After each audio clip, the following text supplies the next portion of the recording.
মুরগি আগে না ডিম আগে? ডিম যদি আগে হয়ে থাকে তো ডিমটারে পারলো কে? আর মুরগি যদি আগে হয়ে থাকে, কোথা থেকে মুরগি এসে উড়ে এসে জুড়ে বসলো, আইলো কই থেকে? আল্লাহ যদি একজন থেকেই থাকেন তাহলে তার স্রষ্টা। এই প্রশ্ন তুলেছেন বার্টন রাসেল। প্রশ্ন তুলেছে স্রষ্টার স্রষ্টা কে? আমি দেখলাম এক আর্মি অফিসার একটা বই লিখেছেন, আমার এত ভালো লাগলো। বইটার নাম হচ্ছে আল কোরআন দ্য চ্যালেঞ্জ, মহাকাশ পড়া। দারুণ লিখেছেন তিনি, আপনারা যদি পান খুঁজে নিয়ে পড়বেন। সে বইয়ের শেষ ভাগে গিয়ে তিনি এটার জবাব দিয়েছেন, স্রষ্টার স্রষ্টাকে তাই তুমি তালাশ করো। কানা চায় মানে কুজো চায় শীতে শুইতে।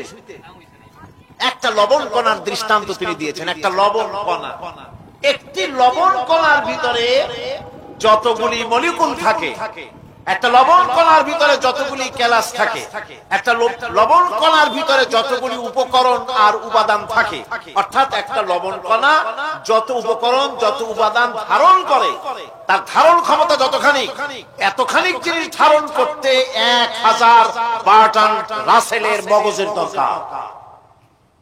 লবণ কণা সেইটা চিন্তা করাই কঠিন। আর এত বড় মহাবিশ্ব যিনি সৃষ্টি করেছেন তার স্রষ্টাকে তালাশ করতে চাও, এটা কি স্বাভাবিক কথা? এটা পাগলের প্রশ্ন হতে পারে, এটা পাগলের প্রশ্ন হতে পারে।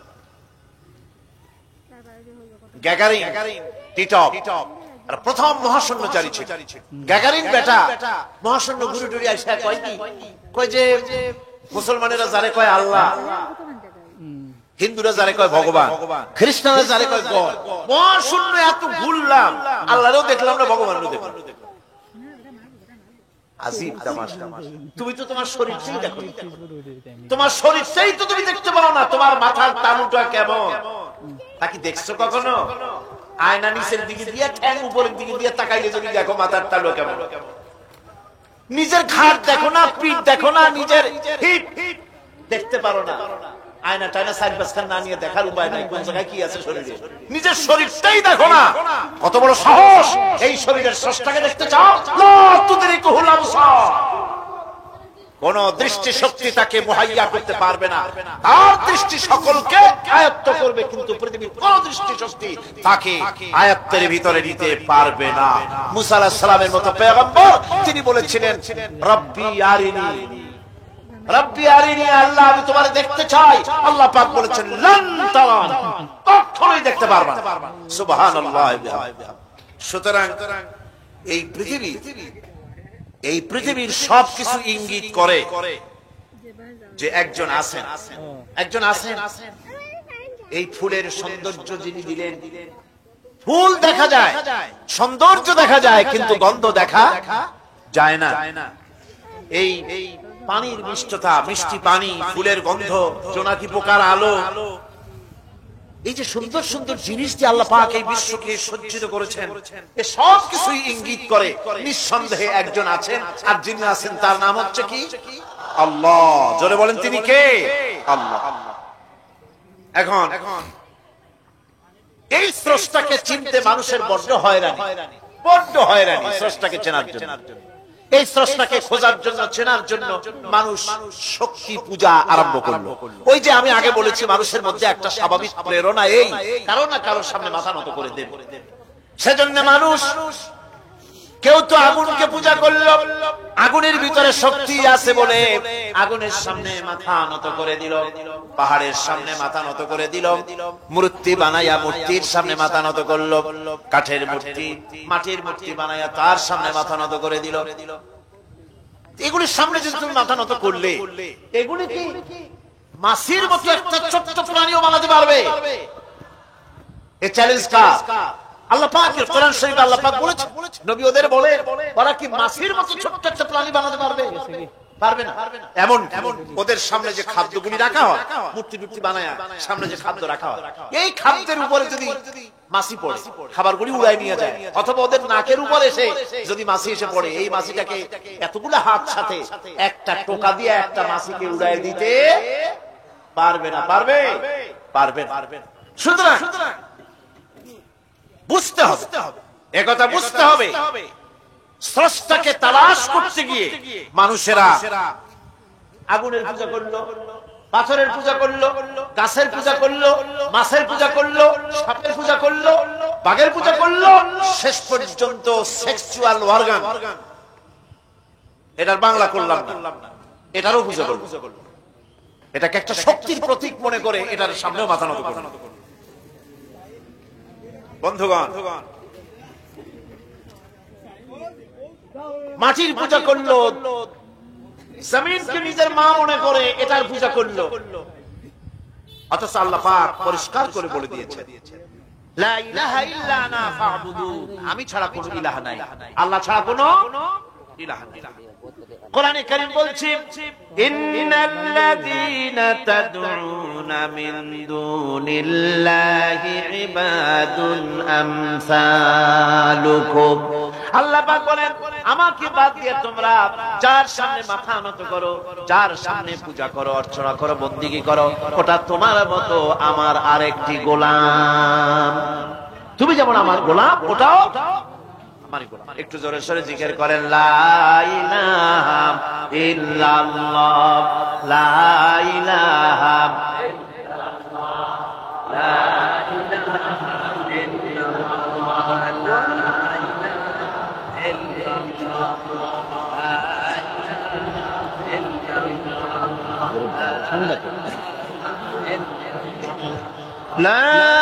ইলাহা ইল্লাল্লাহু মুহাম্মাদুর রাসূলুল্লাহ। সুতরাং বোঝা যাচ্ছে আল্লাহ হচ্ছেন এক এবং একক। এই আল্লাহ সুবহানাহু ওয়া তাআলা তিনি বলছেন, আমাকে বাদ দিয়ে যার সামনে মাথা নত করো, ওরা আমার গোলাম। সূর্য কার গোলাম? চন্দ্র কার গোলাম? সাপ বলেন, বাঘ বলেন, আগুন বলেন, সব কার গোলাম? এগুলি সব কার কথা শোনে? আগুন যতই পূজা করেন, আগুনের মধ্যে আপনি পড়লে আগুন কি ছাড়বে? ছাড়বেন। তবে হ্যাঁ, আগুনের মালিক যদি বলে তাহলে ছাড়িয়ে দিবে। ঠিক কিনা? ইব্রাহিম আলাইহিস সালামকে আগুনের ভিতরে যখন ফেলে দেওয়া হচ্ছে, ফেরেশতা বলতেছিল, আমার কাছে সাহায্য চাও, আগুন থেকে বাঁচায় দেই। হযরত ইব্রাহিম বলেছিলেন, আমার তো পরীক্ষা হতেছে, ইমতিহান হতেছে, আমাকে ডিস্টার্ব করো না, আমি তোমার কাছে কেন সাহায্য চাইবো? আমি আগুনে পুড়লে পরে আমার মাবুদ, আমার খোদা, আমার আল্লাহ তিনি যদি খুশি হন, তাহলে আমার এমন আল্লাহকে খুশি করার জন্য 1000 বার পুড়তে রাজি আছি। তোমার কাছে কেন সাহায্য চাইবো? আমি তো অন্ধ, আল্লাহর ইবাদত করি না, যিনি আমার দুঃখ দুর্দশা নিজের চোখে না দেখেন। আগুনের মধ্যে পড়ে গেলেন। আল্লাহ পাক আগুনকে অর্ডার করে দিলেন, ইয়া নারু কুনি বারদাও ওয়া সালামান আলা ইব্রাহিম।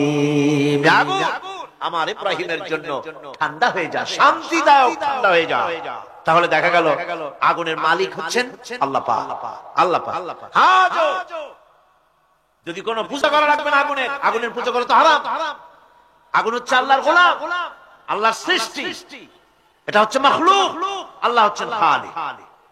বিশ্ব কবি, কবি সম্রাট আল্লামা ডক্টর ইকবাল কি সুন্দর করে বলেছেন, আজ ভি হো জো ইব্রাহিম কা ইমাম पैदा, आज भी हो जो इब्राहिम का इमाम पैदा, आग कर सकती है एक अंदाज गुलिस्तां पैदा। ইব্রাহিমের ঈমান যদি আজও কোথাও হয় বিদ্যমান, করতে পারেন অগ্নিকুণ্ডে খুবসুরত এক গুলিস্তান। এখনো যদি ইব্রাহিমের ঈমান যদি কারো মধ্যে জাগ্রত হয়, আর তাকে যদি আগুনে ভাবানো হয়, সে আল্লাহ আজও আছেন না? নাই? আছে কিনা? আল্লাহু লা ইলাহা ইল্লা হুয়াল হাইয়ুল কাইয়ুম। পড়েন সবাই, আল্লাহু লা ইলাহা ইল্লা হুয়াল হাইয়ুল কাইয়ুম। তিনি সদা জাগ্রত, তিনি চিরঞ্জীব। সুতরাং মহান শক্তিধর আল্লাহ পাক তার হচ্ছে সব গোলাম। তুমি গোলাম হইয়া আরেক গোলামের কাছে হাত পাতো, সে তোমারে কিচ্ছু দিতে পারবে না। আমি দৃষ্টান্ত দিতে গিয়ে বলি, একজন ভিক্ষুক সে যদি আরেকজন ভিক্ষুকের কাছে গিয়ে বলে, ভাই আমারে 10টা টাকা দাও, সে 10 টাকা পাবে কই? সারাদিন খয়রাত করিয়া পাইছে মোটে 5 টাকা, তোমারে তো 10 টাকা দিতে পারবে না। ও ভিক্ষুক, তুমিও ভিক্ষুক। সুতরাং গোটা বিশ্ববাসী হচ্ছে আল্লাহ পাকের কাছে ভিক্ষুক। সবগুলি কি ভিক্ষুক? প্রধানমন্ত্রী হোক, প্রেসিডেন্ট হোক, প্রধান সেনাপতি হোক, আল্লাহ পাকের দরবারে এগুলি কিচ্ছুই না, গোলাম। এগুলি সব কি? গোলাম আর গোলাম। সুতরাং মাথা নত করা যাবে না কারো সামনে। এই প্রকৃতি, এই নেচার শিখাচ্ছে একজন আছেন, সেটাকে বুঝতে হবে। বোঝার জন্য আল্লাহ কি দিয়েছেন? কি বোঝার জন্য আল্লাহ পাক মানুষকে ব্রেন দিয়েছেন, বিবেক দিয়েছেন। শোনার জন্য কান দিয়েছেন, দেখার জন্য চোখ দিয়েছেন।